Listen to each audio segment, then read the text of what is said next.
कोई भी विद्यार्थी इस क्लास को ज्वाइन कर सकता है जो इंग्लिश ग्रामर को एकदम बेसिक से यानी शुरुआत से सीखना और समझना चाहता है। आज इस क्लास में हम आपके लिए लेकर आए हैं एक एक्सरसाइज सॉल्यूशन। आपकी जो बुक है a new style of general English, उसके ट्रांसलेशन सेक्शन से हम चैप्टर नंबर 2 की एक्सरसाइज नंबर 1 यहाँ सॉल्व करेंगे, जिसमें दिए गए हैं पॉजिटिव सेंटेंसेज, और ये एक्सरसाइज है पेज नंबर 231 पर। यहाँ हमें कुछ हिंदी वाक्य दिए गए हैं जिनको हमें इंग्लिश में ट्रांसलेट करना है। वैसे मैंने सभी वाक्यों को यहाँ पर नोट डाउन भी किया है, और आप चाहें तो ये सभी वाक्य आपको अपनी बुक में भी पेज नंबर 231 पर देखने को मिल सकते हैं, वहां आप हिंदी वाक्य देख सकते हैं। तो आज इस क्लास में हम इन वाक्यों को आपके साथ मिलकर के इंग्लिश में ट्रांसलेट करेंगे, तो आप सीखेंगे और समझेंगे कि किस प्रकार इन हिंदी वाक्यों को इंग्लिश में ट्रांसलेट किया जाएगा। ओके, तो गाइस पहला सेंटेंस है राकेश का भाई चतुर है। तो इसको हम इंग्लिश में ट्रांसलेट करेंगे। यहां मैं इसके सामने इसका ट्रांसलेशन देता हूं। राकेश का भाई, सबसे पहले हम इस पार्ट की अंग्रेजी बनाएंगे, राकेश, और देखिए यहां पे एपोस्ट्रोफी का यूज होगा नाउन राकेश के साथ। राकेश ब्रदर, राकेश का भाई, BROTHER, एज क्लेवर। चतुर के लिए इंग्लिश वर्ड क्या होता है? Clever. Rakesh brother is clever, Rakesh का भाई चतुर है। ओके गाइज, सेंटेंस नंबर 2 है मैं एक अवकाश प्राप्त अध्यापक हूं। तो जब भी आप हिंदी से इंग्लिश में ट्रांसलेट कर रहे हैं, आपको दो बातें खास तौर पर ध्यान रखनी है। पहली बात यह कि हिंदी वाक्य में कोई ऐसा शब्द तो नहीं है जिसकी आपको इंग्लिश नहीं आती, क्योंकि अगर ऐसा है तो फिर वहीं पर आप ब्लॉक हो जाएंगे। तो यहां एक शब्द आ रहा है अवकाश प्राप्त। तो गाइज क्या आपको पता है अवकाश प्राप्त को इंग्लिश में क्या कहते हैं? इसके लिए वर्ड है रिटायर्ड, RETIRED, रिटायर्ड यानी अवकाश प्राप्त। तो हम इस सेंटेंस को इस तरीके से ट्रांसलेट करेंगे, I am a retired, RETIRED, retired teacher, TEACHER, I am a retired teacher, मैं एक अवकाश प्राप्त अध्यापक हूं। तो गाइस जब कभी हम हिंदी से इंग्लिश में ट्रांसलेट कर रहे होते हैं तो हमें किन पॉइंट्स को ध्यान रखना है? पहला ये कि हिंदी वाक्य के अंदर जो भी वर्ड्स हैं उनकी हमें इंग्लिश पता हो, यानी कि हमारा वोकैबुलरी, ये जो वोकैब है हमारा वो क्लियर हो, कोई ऐसा शब्द ना हो जिसकी हमें इंग्लिश नहीं आती। पॉइंट नंबर 2, हमें यह पता हो कि दिए गए हिंदी वाक्य किस टेंस के हैं। जैसे अभी हम जिन वाक्यों को ट्रांसलेट कर रहे हैं ये प्रेजेंट टेंस के हैं। 11 से लेकर 20 तक जो 10 सेंटेंसेज हैं, 10 हिंदी वाक्य हैं, वो पास्ट के हैं। तो आज हम प्रेजेंट और पास्ट इन दोनों के वाक्य ट्रांसलेट करना सीखेंगे। तो जब भी आप हिंदी से इंग्लिश में ट्रांसलेट कर रहे हैं, आपको यह पता होना चाहिए कि कौन सा टेंस है, और आपको यह भी पता होना चाहिए, पॉइंट नंबर 3, कि सब टेंस क्या है। तो आज हम प्रेजेंट पास्ट का कौन सा सब टेंस यहां डिस्कस कर रहे हैं? Indefinite, INDEFINITE, present indefinite. मैं आपको रिमाइंड करा दूं, हम पहले पढ़ा चुके हैं टेंस कितने होते हैं। 3 टेंस होते हैं, प्रेजेंट, पास्ट, फ्यूचर, और हर टेंस के अंदर 4 क्या होते हैं? सब टेंस।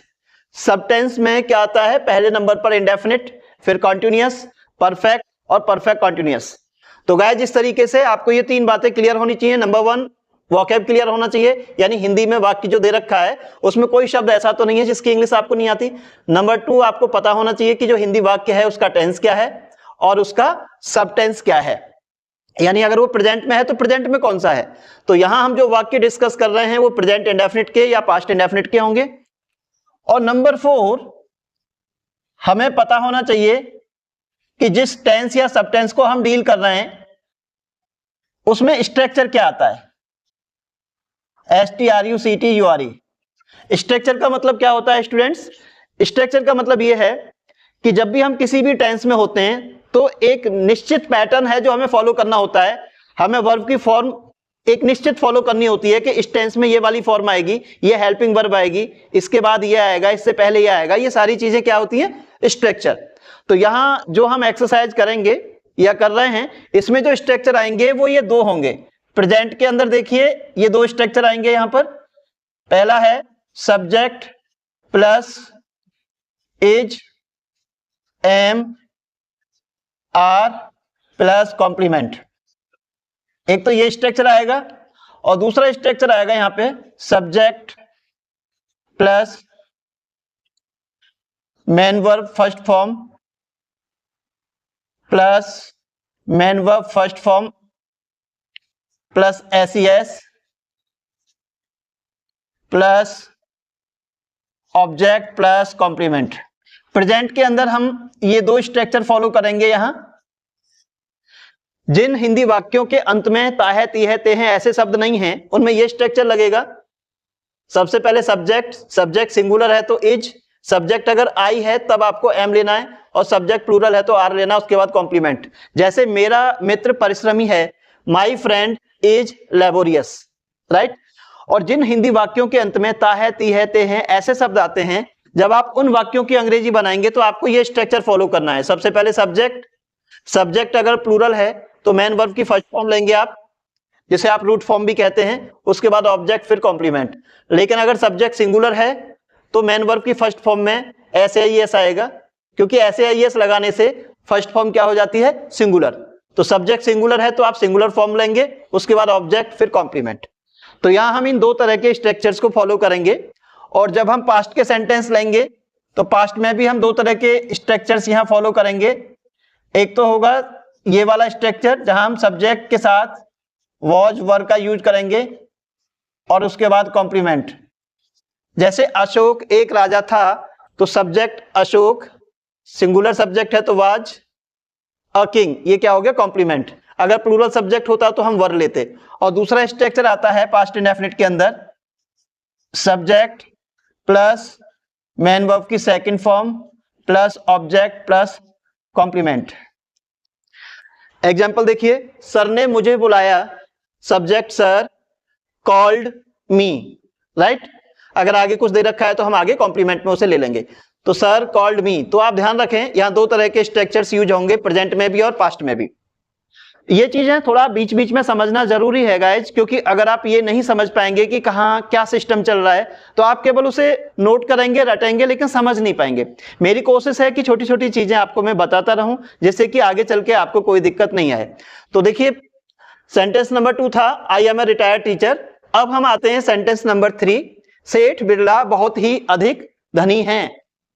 तो देखिए इसकी इंग्लिश होगी, इसको हम ट्रांसलेट करेंगे, सेठ Birla BIRLA is very wealthy, WEALTHY, wealthy means धनी, right, wealthy।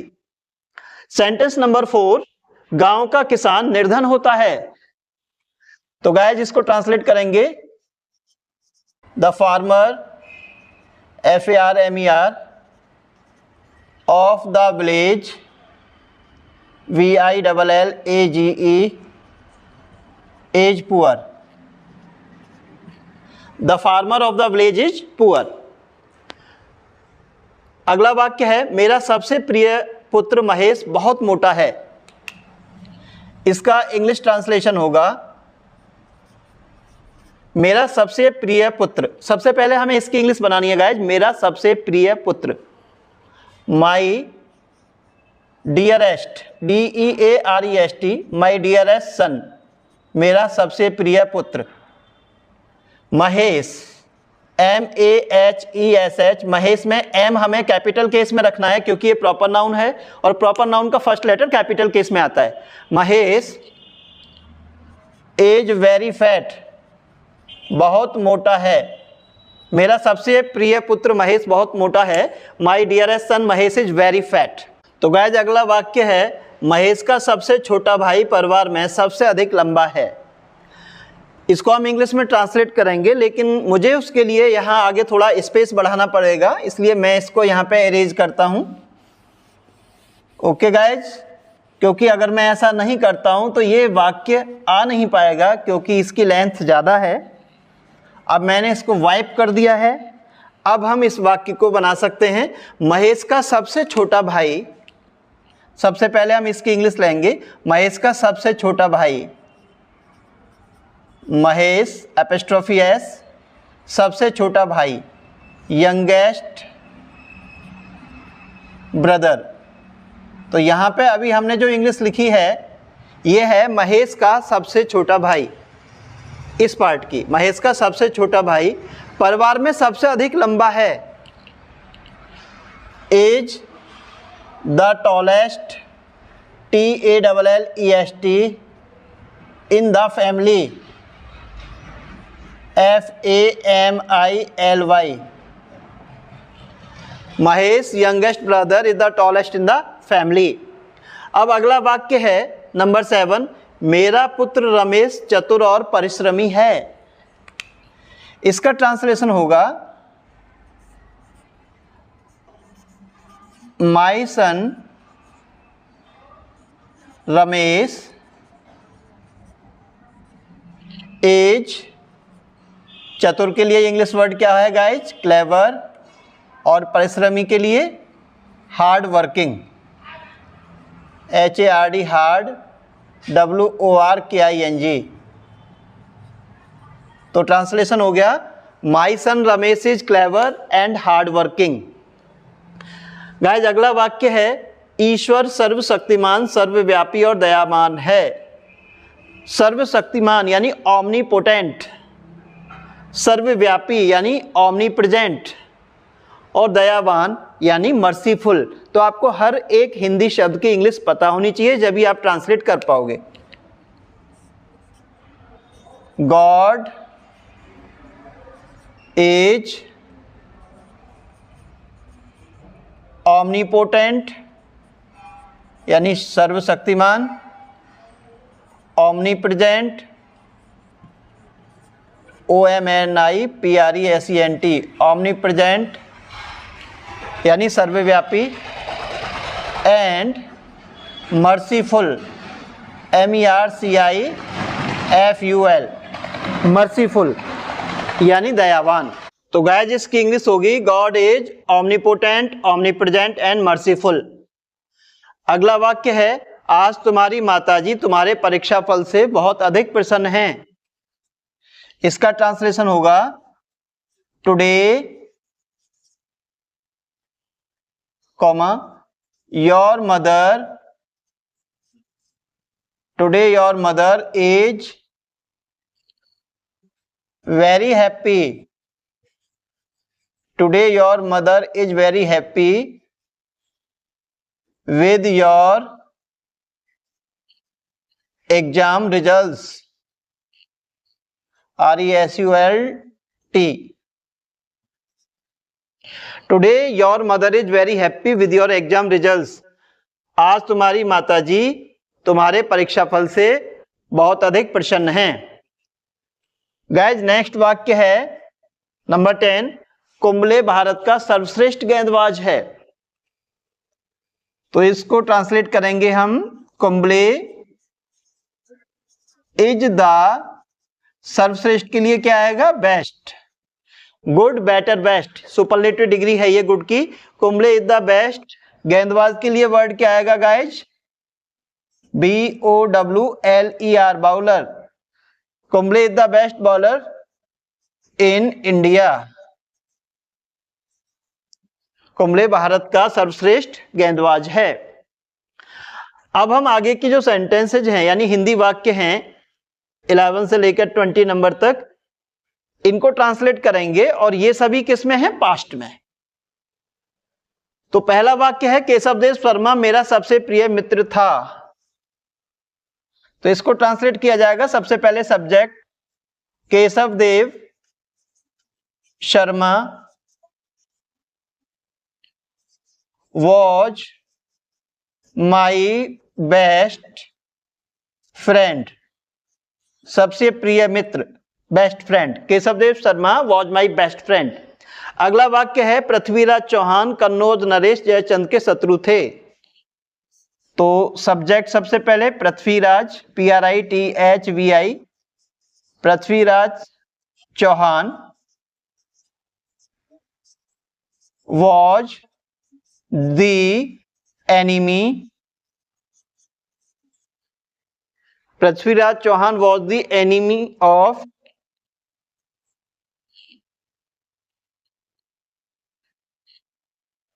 Jaichand,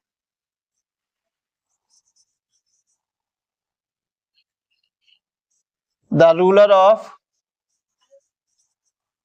Kannauj, KANNAUJ। तो देखिए इसका पृथ्वीराज चौहान कन्नौज नरेश जयचंद के शत्रु थे। इसका इंग्लिश ट्रांसलेशन हुआ Prithviraj Chauhan was the enemy of Jaichand the ruler of Kannauj. उसके बाद नेक्स्ट है मुगल सम्राट बाबर बहुत साहसी था। तो इसका इंग्लिश ट्रांसलेशन होगा MUGHL मुगल, एम्परर सम्राट के लिए वर्ड आएगा emperor EMPEROR, Babur was very brave। Netaji Subhash Chandra Bose महान देशभक्त थे। ये हमारा 14th सेंटेंस है। नेताजी सुभाष चंद्र बोस महान देशभक्त थे। इसको ट्रांसलेट किया जाएगा Netaji Subhash Chandra Bose, Netaji Subhash Chandra Bose was a great patriot, PATRIOT। Okay, Netaji Subhash Chandra Bose was a great patriot। Patriot means देशभक्त। अगला वाक्य है राणा प्रताप के प्रधानमंत्री बहामा शाह बहुत अमीर थे।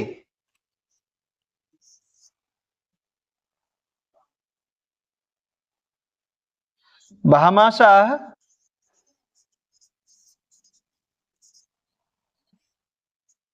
The prime minister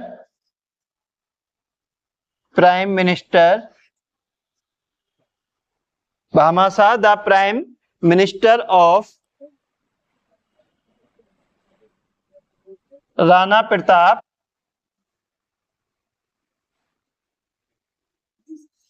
was very rich. Very rich भी ले सकते हैं और वेल्दी भी ले सकते हैं, WEALTHY। एक बार फिर से देखें, Bahama Shah the prime minister of Rana Pratap was very wealthy, बहुत अमीर थे। नंबर नेक्स्ट, हिंदी के प्रसिद्ध कवि कबीर महान समाज सुधारक थे। तो इसको हम इंग्लिश में ट्रांसलेट करेंगे Kabir the famous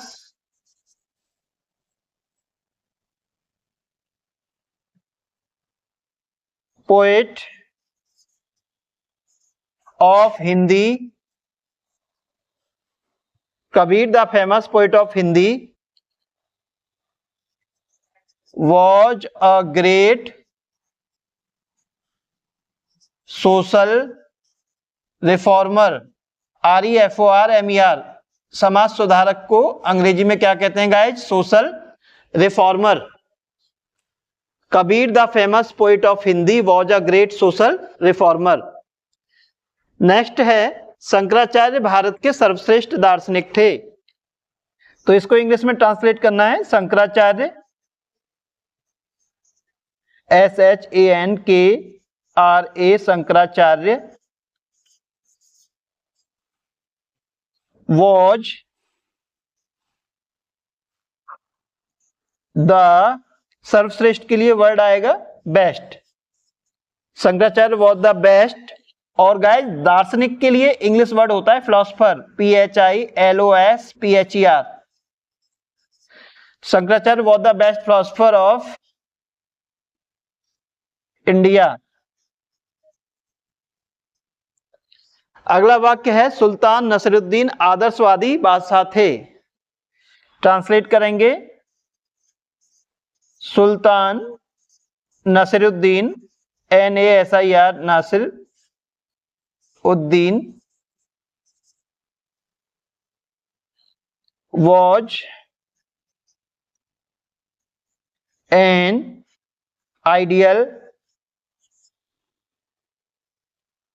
idealistic Sultan Nasruddin was an idealistic emperor, EMPEROR बादशाह। सुल्तान Nasruddin was an idealistic emperor। अगला वाक्य है लोमड़ी के लिए बाग के सब अंगूर खट्टे थे। तो इसकी इंग्लिश होगी all the grapes of the vineyard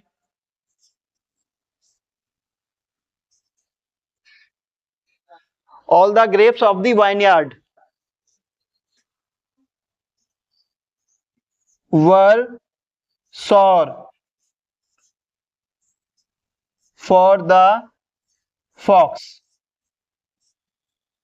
एक बार देख लीजिए, हिंदी वाक्य था लोमड़ी के लिए बाग के सब अंगूर खट्टे थे। इसका इंग्लिश ट्रांसलेशन होगा all the grapes of the vineyard were sour for the fox.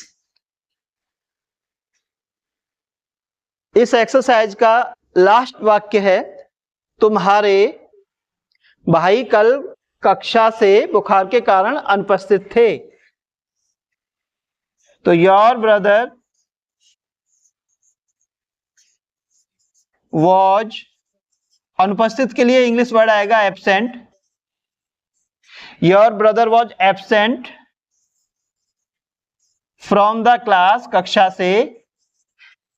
अब क्योंकि बात कल की हो रही है तो हमें यस्टरडे भी लेना पड़ेगा।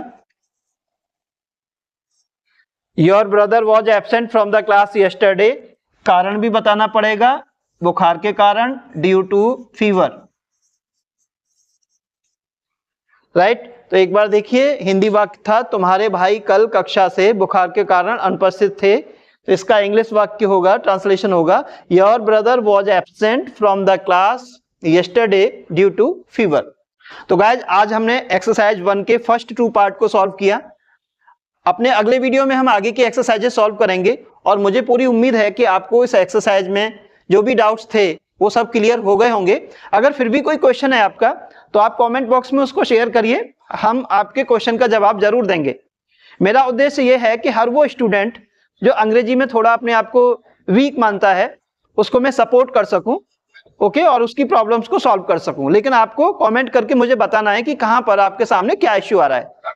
तो गाइज इस क्लास को ऐसे ही विद्यार्थियों तक शेयर करिए जिनको इसकी जरूरत है। अगर आपको अच्छा लगा हो तो लाइक करें और ऐसे ही वीडियो लगातार देखने के लिए चैनल को सब्सक्राइब करें, नोटिफिकेशन बेल को दबाकर ऑल पर क्लिक करें जिससे कि हर वीडियो का अपडेट आपको मिलता रहे। हम फिर मिलते हैं अपनी नेक्स्ट क्लास में। जय हिंद।